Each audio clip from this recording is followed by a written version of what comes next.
Salut à tous, j'espère que vous allez bien. Je tiens d'abord à m'excuser pour ces temps d'absent. Oui, je me suis absenté un moment. Beaucoup de gens vont penser que oui, j'étais absent parce que les Barça avaient perdu face à Osasuna 4-2, mais rien de tout ça. J'avais des problèmes personnels dans ma vie. Vous savez, on est là sur YouTube, où parfois on nous voit souriant comme ça, alors qu'à l'intérieur, vraiment, c'est compliqué. Là, je suis de retour pour la vidéo avant match Barcelone à la VC.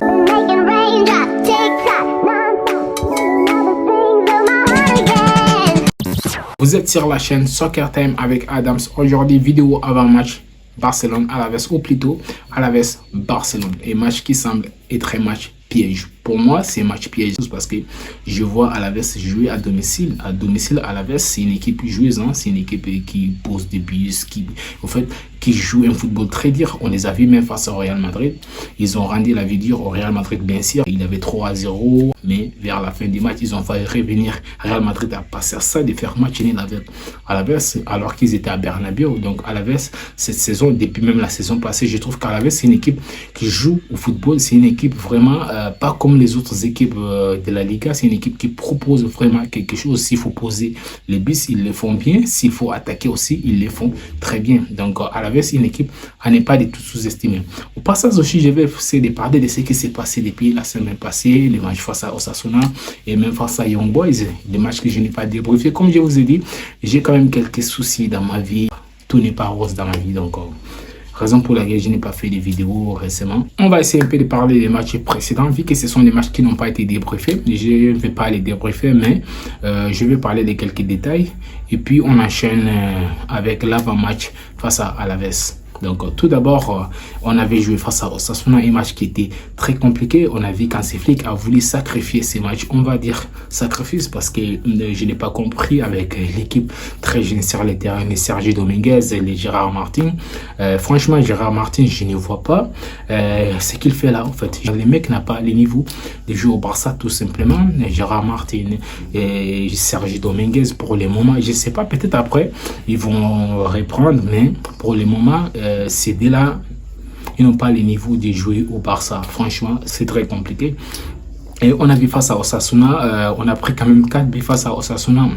Bien sûr, Hansi Flick a voulu tourner l'effectif et vraiment ça allait en cacahuète. Mais depuis que j'ai vu la composition, je me disais que oui, peut-être les Barça peut sortir quand même avec un match nul, mais tout d'abord, je savais qu'on n'allait pas gagner ce match. On ne pouvait pas gagner avec une équipe aussi décimée sur les terrains. Et c'est ce qui s'est passé. Osasuna nous a bien lavé. Et 4 buts à 2, donc rien à dire. Il y a eu de la minimale qu'ils ont fait quand même quelques rentrées très intéressantes, mais finalement on a perdu face à Osasuna, donc on ne pouvait pas s'attendre quand même à mieux en voyant quand même la composition avec une équipe trop décimée sur les terrains. Aussi, quand tu regardes que c'était Ferran Torres qui menait notre attaque, à partir de ce moment tu sais que c'est mort. Ferran Torres, les mecs ils n'évoluent pas, tous les joueurs évoluent sauf Ferran Torres. Ferran Torres, c'est bad, c'est catastrophique, les joueurs n'ont pas les niveau de jouer au Barça. Moi, je l'ai toujours dit, Ferran Torres, c'est pas un jeu fait pour les Barça. C'est bon, déjà, Hansi Flick, il va falloir que tu comprennes. Ferran Torres, c'est pas un joueur fait pour les Barça. C'est bien, on a perdu beaucoup d'argent. City nous a escroqué avec Ferran Torres. Mais il va falloir oublier Ferran Torres, c'est nul. En fait, il ne peut pas avancer. Ce mec, il est tout simplement nul. Moi, je trouve que c'est Barça face à Osasuna, c'était une équipe très faible et c'est ce qui s'est passé. On a perdu 4 buts à 2 et heureusement que l'autre côté, le Real Madrid, Atlético de Madrid, ils ont fait match nul. Sinon le Real Madrid devrait revenir sur les Barça seulement un point, hein. Mais finalement Atlético de Madrid qui tient le Real Madrid dans les tout dernières minutes, but de Correa. Finalement les Barça s'en sort quand même bien en ayant sacrifié quand même un match et finalement le Real Madrid aussi ne gagne pas son match. Vraiment très bonne opération, moi je peux dire, hein, très bonne opération pour les Barça parce qu'il avait quand même moyen pour que le Real Madrid revienne à seulement un point du Barça. Finalement, ils n'ont pas fait. Et parlons un peu aussi des matchs des Young Boys contre les Barça. Là, il n'a rien à dire. Moi, je vis plein de gens crier oui, Young Boys, oui, on les a battus. C'est bizarre, hein? C'est la norme. En fait, c'est la norme. Les Barça doivent battre Young Boys même 10-0. Moi, ça m'aurait même pas étonné parce que les Barça de cette saison, c'est une équipe qui joue très bien le football. Je ne suis même pas satisfait de la victoire parce que pour moi, c'est 1-0. Ça, c'est normal que les Barça battent Young Boys. Donc, je ne veux même pas jubiler par rapport à ça. Donc, les Barça doit battre Young Boys 5 buts. En fait, il doit battre Young Boys 7-8 buts. Donc, moi, je ne veux même pas jubiler. Même si le Barça a gagné 10-0, moi, ça ne m'aurait même pas fait quelque chose, quoi, parce que c'est la norme. Le Barça doit battre cette équipe Young Boys avec un score comme ça. On a vu quand même quelques joueurs qui sortent des lots, vraiment. Des joueurs comme Pedri, des joueurs comme Casado qui confirment vraiment qu'il mérite sa place. Voilà les joueurs qu'on veut en équipe première, pas les Gérard Martin. On a aussi vu Hector Ford qui a fait quand même une très bonne entrée. Raison pour laquelle je me demande pourquoi Flick préfère Gérard Martin à Hector Ford, alors que Hector Ford, depuis la saison passée, il nous a montré quand même quelque chose de très intéressant. Finalement, Hansi Flick, il choisit toujours Gérard Martin, Sergi Dominguez, je ne comprends pas. Mais franchement, Hector Ford, il a fait une très bonne entrée. On a vu quand même des joueurs quand même qui sont sortis de l'eau. On a vu les retours de Frenkie de Jong, les retours d'Ansu Fati, oui, et c'est pas quand même des retours flamboyants, mais on ne va pas les juger quand même sur ces matchs. Ça fait très longtemps qu'ils n'ont pas joué. Donc, on attend peut-être les matchs face à Alaves. On va essayer de voir ce qui va se passer. Mais finalement, très belle victoire du Barça face à Young Boys qui s'est rattrapé quand même de la défaite face à Monaco. Finalement, très bonne réaction du Barça. Et dans la même semaine, Real Madrid qui perd face à Lille. Je suis vraiment très content. Atlético de Madrid aussi qui s'est fait chicoter par Benfica. C'est incroyable, c'est incroyable. Donc, vous avez vu, j'avais parlé dans une de mes vidéos, Benfica, c'est une équipe piège quand ils jouent à domicile. Ils sont très mauvais. Et nous, les Barcelonais, on sait ça déjà. Ils nous ont chicoté là-bas 3-0. Donc, il va falloir que les Barça se gèrent. En jouant face à Benfica, c'est pas facile. Hein. On a vu aussi le Bayern Munich qui s'est fait laminer face à Aston Villa, chose que je m'attendais. Moi, je m'attendais à un grand Aston Villa.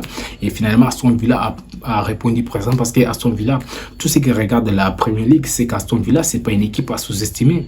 Beaucoup de gens parlaient, oui, Bayern Munich a battu et Dynamo Zagreb 0, mais c'est Dynamo Zagreb là, face à Aston Villa, ça parlait, ça racolait. Ça parlait, ça racolait, c'est compliqué.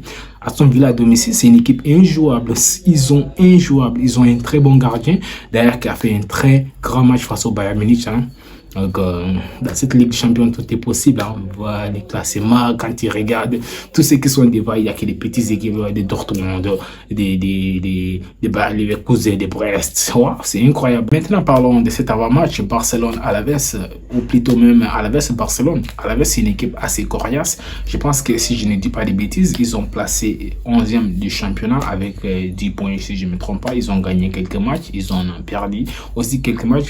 Mais Alaves, ça reste une équipe qui embête les Barça, c'est une équipe qui embête tous les grands. Dès qu'ils jouent contre les grandes équipes, et en fait, automatiquement, ils jouent quand même le football pour embêter n'importe qui, surtout ils jouent à domicile. Là, contre les Barça, ça va être un match très compliqué. Il va falloir que les Barça mettent des ingrédients, comme j'ai dit dans toutes mes vidéos. Donc, les Barça, moi, j'ai confiance à cette équipe. Hein. J'ai confiance, mais à la veste, c'est une équipe à ne pas prendre à la légère. Il faut que Hansi Flick mette son équipe type pour aller chercher la victoire avant la trêve internationale. Vous savez, le Real Madrid s'approche déjà avec 3 points d'écart. Là, il va falloir que les Barça se gèrent. Vu que le Real Madrid joue contre Villarreal, je pense, ils jouent avant nous, ils jouent contre Villarreal. Donc, c'est fort possible aussi que le Real Madrid perde des points face à Villarreal. Le Villarreal qui est en train de faire quand même un début de saison monstrueux, mis à part la défaite qu'ils ont eu contre nous. Donc, ils ont gagné presque tous leurs matchs. Hein. Villarreal en train de, je pense qu'ils sont 3e du championnat. Donc, là, le Real Madrid est en train de croiser de plus en plus des grosses équipes. Alors que nous, on se dirige quand même vers les petites équipes. Mais il n'y a pas de petites équipes en Liga quand même.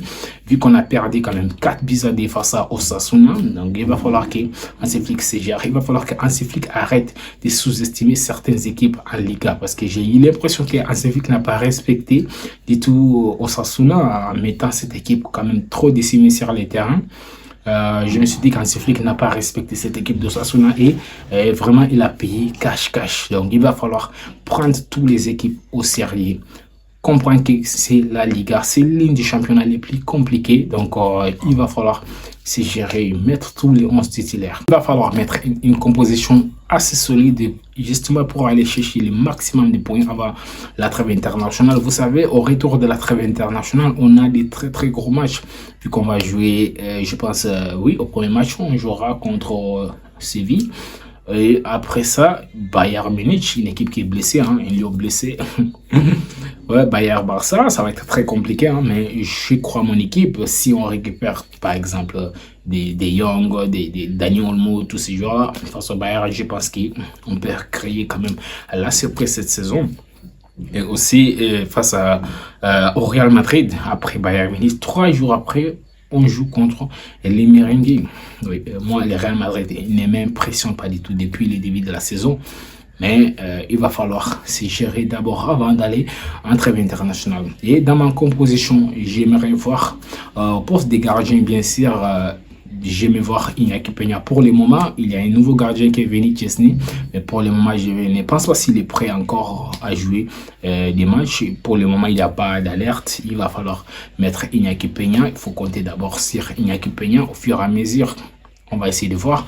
Iñaki Peña, à droite, je mets Jules Koundé. Et dans la charnière, toujours Casado, toujours Pau Cubarsí plutôt, Cubarsí et Inigo Martinez. Et à gauche, je mets Baldé. Oui, Baldé. Je ne vais pas voir dit Gérard Martin pour le moment. C'est match aux grands enjeux.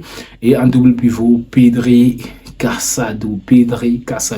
Vraiment ça, en fait, je trouve que cette paire quand même, c'est une paire quand même qui fait mal, hein, parce que j'ai vu l'entente entre ces deux joueurs-là, c'est juste incroyable. C'est incroyable comment Casado est en train de monter en puissance. Et j'aime aussi la gestion d'Hansi Flick envers Pedri. Vous savez, Pedri, c'est un joueur très fragile. Et je vois Hansi Flick, il comprend que Pedri, c'est un joueur en fait, très important pour les Barça. Et raison pour laquelle à chaque 60 minutes, 75 minutes, il sort Pedri parce qu'il sait que c'est un joueur assez fragile et c'est un joueur qui est très important pour les Barça. Chose que ne voyez pas avec Xavi. Xavi, vous savez, souvent Pedri sortait des blessures directement, on le met titulaire. En fait, j'aime la gestion d'Hansi Flick envers Pedri. Et ça se voit que Pedri et Casado, quand même, les deux là sont vraiment complémentaires. Au poste de numéro 10, je mettrai Rafinha. À droite, Lamine Yamal classique. En pointe, Robert Lewandowski. Et à gauche, Ansu Fati. Parce que je ne vais pas voir Ferran Torres sur le terrain. Désolé, Hansi Flick, il va falloir que tu nous arrêtes avec Ferran Torres. Le mec, il est nul à chier. Donc, je vais voir Ansu Fati pour le moment. Je pense qu'Ansu Fati peut jouer en tant que titulaire. Et peut-être encore de jeu, il peut le faire sortir, histoire de faire rentrer Pablo Torre en 10 et décaler Rafinha à gauche. Mais je vais vraiment voir Ansu Fati titulaire dans ce match. Et après aussi, Frenkie de Jong va rentrer en cours de jeu, je sais, mais vraiment avec cette composition, je pense qu'on peut faire mal à cette équipe d'Alaves. Une équipe quand même chiante, hein? Une équipe chiante avec des joueurs très costauds. En fait, c'est une équipe qui joue très physique. Il va falloir que les Barça tiennent physiquement face à cette équipe d'Alaves. Surtout, ils jouent à domicile, des stades comme ça, des stades très compliqués. Hein? Donc, j'espère que les Barça s'en sortira quand même vainqueur face à cette équipe d'Alaves. C'est pas quand même la meilleure équipe du championnat. Sauf que toutes ces équipes-là, lorsqu'ils jouent contre les Barça ou les Real Madrid, ils se transcendent. Donc là, je pense que les Barça peut battre cette équipe d'Alaves avec cette composition-là. Donc, objectif, encore une fois, victoire à tout prix. Victoire, il va falloir qu'on enchaîne des matchs, des victoires comme ça fait plaisir. Donc les gars, on se retrouve à très bientôt. Merci beaucoup à tous ceux qui like, tous ceux qui me soutiennent. Merci beaucoup pour les soutiens les gars. On se retrouve à très bientôt.